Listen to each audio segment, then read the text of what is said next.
नीम करोली बाबा के चमत्कारों की कहानियां। नीम करोली बाबा न केवल सिद्ध महापुरुष थे, बल्कि करुणा और दया की सजीव मूर्ति भी थे। उनके जीवन में ऐसे कई प्रसंग हैं जहां उन्होंने दूसरों के दुखों को अपने ऊपर ले लिया और उनके कष्टों को हर लिया।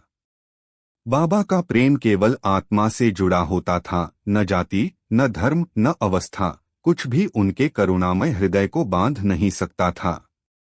बाबा के जीवन में ऐसे अनेक चमत्कार हुए जो आज भी श्रद्धालुओं के लिए आस्था और विश्वास का केंद्र बने हुए हैं। बाबा केवल एक संत नहीं थे, वे परम चेतना से जुड़े एक दिव्य आत्मा थे जिनकी कृपा से असंभव भी संभव हो जाता था। उनके चमत्कारों में केवल रहस्य नहीं, बल्कि गहरी आध्यात्मिक चेतना और मानवता की सेवा का भाव छिपा होता था। नीम करोली बाबा, जिन्हें उनके भक्त प्रेमपूर्वक बाबा कहते हैं, अपने चमत्कारों और सरल लेकिन गूढ़ उपदेशों के लिए विख्यात हैं। उन्होंने अपने जीवन में ऐसे कई अद्भुत कार्य किए जो न केवल आस्था से जुड़े हैं, बल्कि जीवन में श्रद्धा, विश्वास और समर्पण के महत्व को भी उजागर करते हैं। बाबा का कैंची धाम आश्रम उत्तराखंड के नैनीताल जिले में स्थित है और यह स्थान उनके जीवन के कई प्रसिद्ध चमत्कारों का साक्षी रहा है। पानी को घी में बदलना। यह घटना उस समय की है जब कैंची धाम में विशाल भंडारे का आयोजन किया गया था।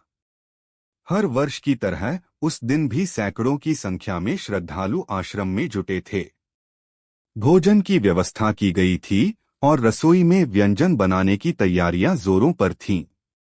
सब कुछ ठीक चल रहा था, लेकिन तभी यह पता चला कि घी की मात्रा बहुत कम है, जबकि पूरी भीड़ को भोजन कराने के लिए भारी मात्रा में घी की आवश्यकता थी। रसोइयों और आयोजकों में चिंता फैल गई। वे बाबा के पास दौड़े और स्थिति बताई।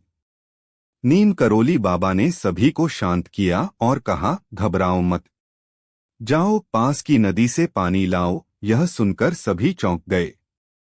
रसोइयों ने संशय से पूछा, बाबा, पानी लाकर क्या होगा? हमें तो घी चाहिए। लेकिन बाबा ने मुस्कुराते हुए कहा, जैसा कह रहा हूं वैसा करो, विश्वास रखो। आज्ञा का पालन करते हुए भक्त गंगाजी से पानी लेकर आए और कढ़ाई में डालने लगे। जैसे ही वह पानी बड़ी कढ़ाई में डाला गया, सभी ने अपनी आंखों से देखा कि वह पानी धीरे धीरे गाढ़ा होने लगा और उसमें से घी की खुशबू आने लगी। कुछ ही क्षणों में वह तरल स्वर्णिम घी में बदल गया। यह चमत्कार देख वहां उपस्थित सभी लोग अचंभित रह गए। कोई अपनी आंखों पर विश्वास नहीं कर पा रहा था, लेकिन वह बाबा का चमत्कार ही था। बाबा ने कहा, जहां श्रद्धा है, वहां संकल्प की सिद्धि भी है।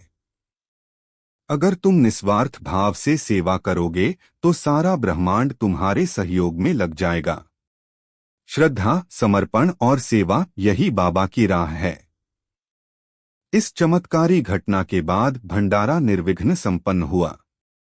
हर व्यक्ति को भोजन मिला और वह भी प्रेमपूर्वक परोसा गया। इस चमत्कार के बाद बाबा की ख्याति और भी फैल गई। लोग उन्हें केवल एक संत नहीं, बल्कि साक्षात हनुमान जी का अवतार मानने लगे। आज भी जब लोग कैंची धाम में जाते हैं तो उस कड़ाही को देखकर इस घटना को याद करते हैं।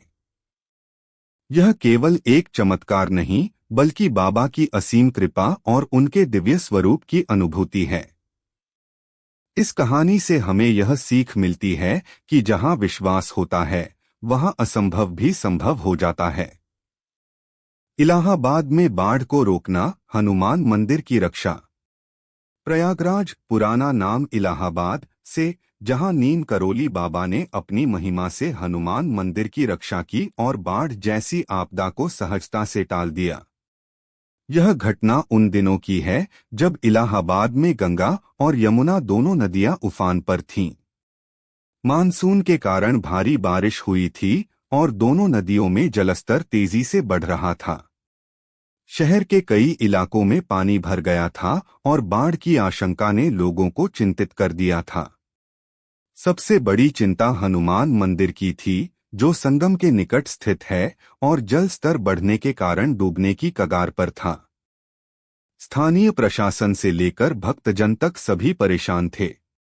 मंदिर की रक्षा के लिए कुछ प्रयास किए गए, लेकिन जलस्तर निरंतर बढ़ता ही जा रहा था।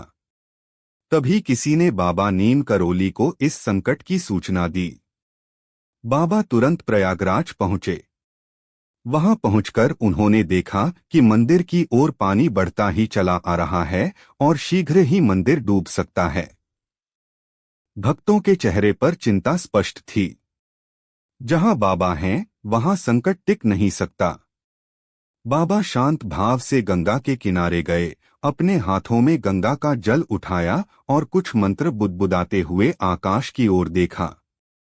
फिर उन्होंने जल को पुनः नदी में छोड़ते हुए केवल इतना कहा, यह चला जाएगा। बाबा के शब्दों में विश्वास की ताकत थी। उन्होंने न तो कोई बड़ा अनुष्ठान किया और न ही कोई दिखावा। केवल श्रद्धा, संकल्प और आत्मबल से यह घोषणा की। उसके बाद जो हुआ वह किसी चमत्कार से कम नहीं था। अगले ही दिन से नदी का जलस्तर धीरे धीरे घटने लगा। जहां पूरे शहर को यह डर था कि बाढ़ शहर को निगल जाएगी, वहीं जल का स्तर खुद ब खुद घटता गया। 3 दिनों के भीतर स्थिति सामान्य हो गई। हनुमान मंदिर, जो डूबने के करीब था, पूरी तरह सुरक्षित बच गया। लोगों की आंखों में आश्चर्य और श्रद्धा के आंसू थे। इस चमत्कार ने बाबा की ख्याति को चारों ओर फैला दिया। उन्हें साक्षात हनुमान जी का भक्त नहीं, बल्कि हनुमान जी का ही अवतार माना जाने लगा। बाबा ने अपने जीवन में केवल चमत्कार ही नहीं किए, बल्कि लोगों के विश्वास को एक नई दिशा दी कि यदि भावना सच्ची हो और संकल्प दृढ़ हो, तो प्रकृति भी आपके साथ हो जाती है। आज भी प्रयागराज का वह हनुमान मंदिर हजारों श्रद्धालुओं की आस्था का केंद्र है और हर वर्ष बाढ़ के मौसम में लोग इस चमत्कार को स्मरण करते हुए बाबा को कृतज्ञता के साथ याद करते हैं। यह घटना न केवल बाबा की कृपा को दर्शाती है, बल्कि यह भी सिखाती है कि सच्चा विश्वास कठिन से कठिन परिस्थिति को भी हल कर सकता है। एक समय में 2 स्थानों पर उपस्थित होना। नीम करोली बाबा की सर्वव्यापकता।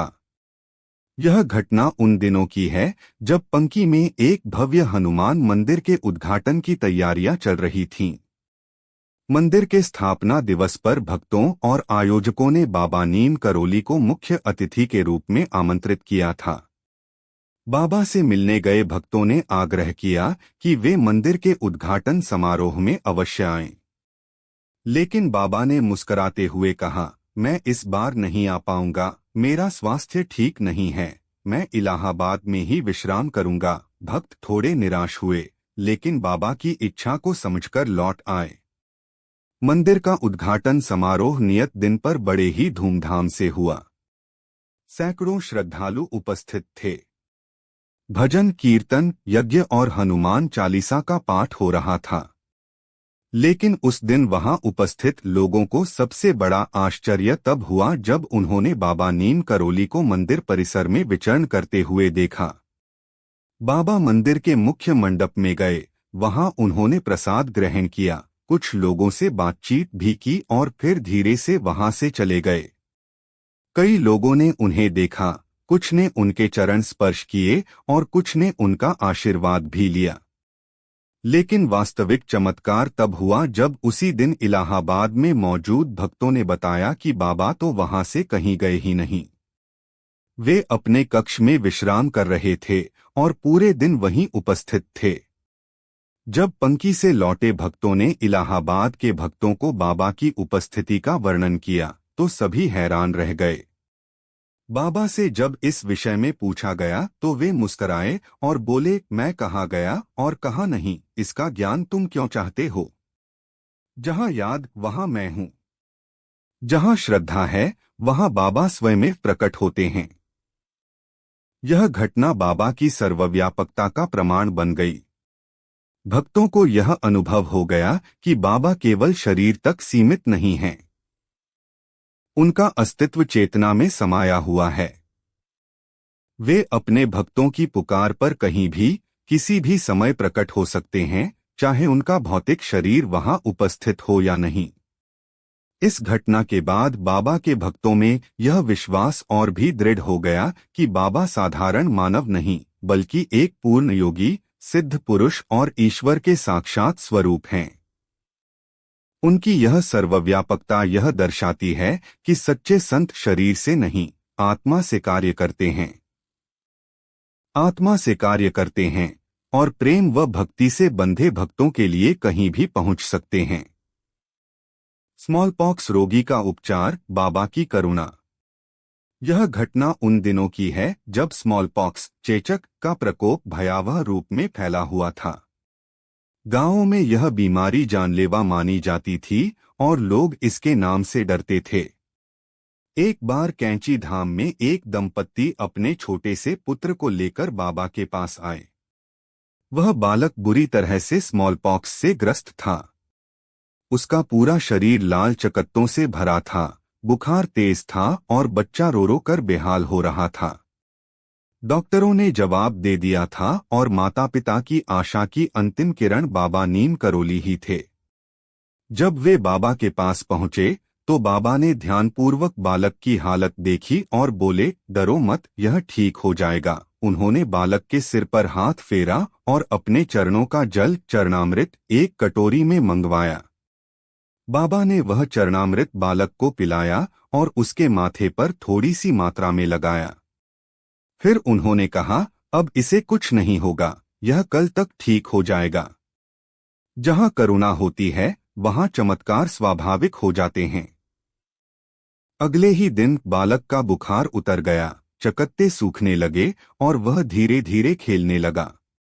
माता पिता आनंद और आश्चर्य से भर उठे। उन्हें विश्वास ही नहीं हो रहा था कि उनका पुत्र, जिसे सबने छोड़ दिया था, अचानक एक रात में कैसे ठीक हो गया। लेकिन अगले दिन एक और आश्चर्यजनक दृश्य देखने को मिला। बाबा नीम करोली के शरीर पर उसी प्रकार के लाल चकत्ते उभर आए जैसे बालक के शरीर पर थे। बाबा पूरे दिन चुपचाप कक्ष में रहे। उन्होंने किसी से कोई शिकायत नहीं की, न कोई उपचार लिया। जब भक्तों ने यह देखा तो वे चिंतित हो उठे।